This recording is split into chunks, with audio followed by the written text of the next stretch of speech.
सही होकर भी गलत हूँ मैं, क्योंकि एक बेटी हूँ मैं। अपनी होकर भी पराई हूँ। रहमत हूँ मगर रहमत भी तो हूँ।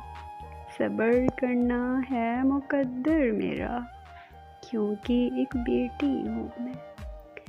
लड़कियों को कमज़ोर समझा जाता है, हालांकि जब वो टूट जाती हैं तो अल्लाह उसे पहले से भी ज़्यादा मजबूत बना देता है।